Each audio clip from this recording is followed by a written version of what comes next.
You talked a little bit about transparency and wanting to having a track record of transparency and wanting to bring that into the mayor's office.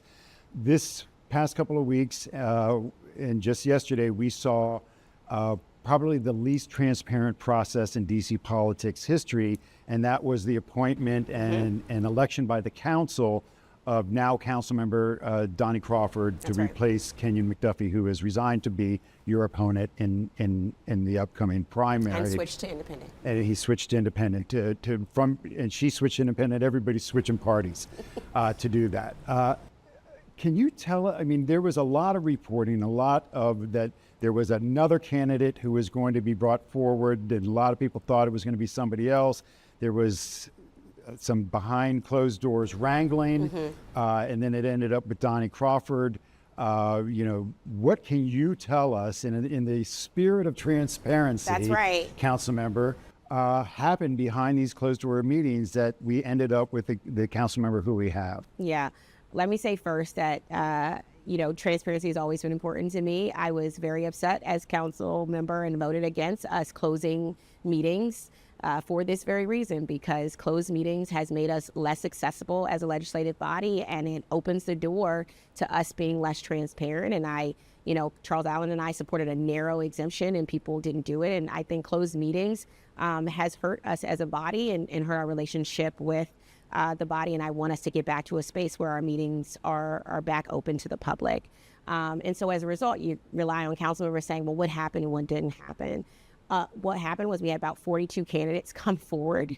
I will say that it was in 3 categories. It was former council members, and then it was former staffers, council staffers, and current council staffers. And then there was other civic leaders in the community who serve in various roles.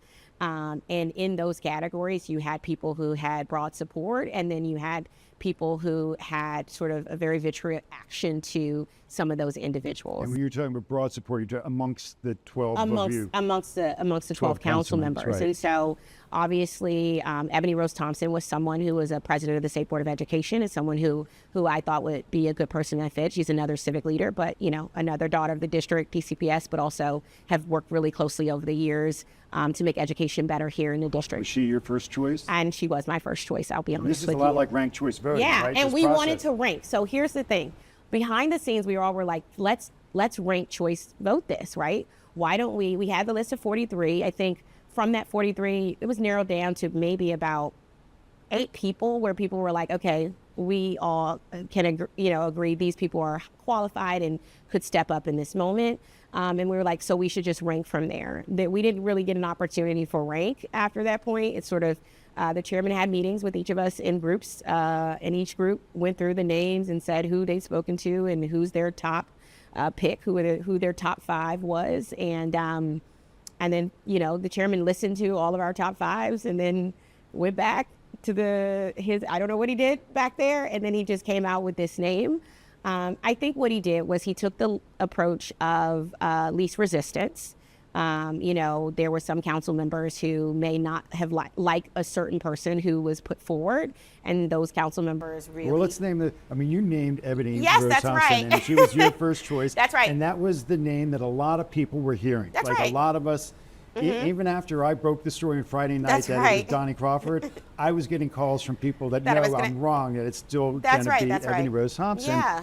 And we hear, that there was at least one council member. That's right. Councilmember Felder obviously had some strong aversions to that because, they were just opponents in the Ward 7 race. Just felt like, that would, not be good for the spirit of the body, given that, you can take that, I didn't find it to be a valid argument. I think some other council members didn't find it too, but Phil didn't want any dissension. He didn't want this to be a process where people were upset or angry, and it's something that would distract us from the budget that we have coming in oversight right now. And so with that, I think Donnie's going to be great. Donnie was on my top 5 list. I want to be clear. And I did list her because I think she's really smart and thoughtful, and she's ready to go on day one, especially as we go into this budget and oversight season. And so I'm really excited to see the work that she does and the perspective she brings to the council. And I have full confidence in her. But yeah, behind the scenes, what happens is names went up. And if any one council member had an issue with that person, they sort of got knocked off the list. So you can imagine, you know, in DC, we say there's no permanent allies and there are no permanent enemies, but there are always some permanent feelings that happen there. And so, you know, that's what happened, and Phil chose that path. Well, Councilmember, I appreciate that narrative very much, as I know many of my colleagues will in the media. Thank you for sitting down with us.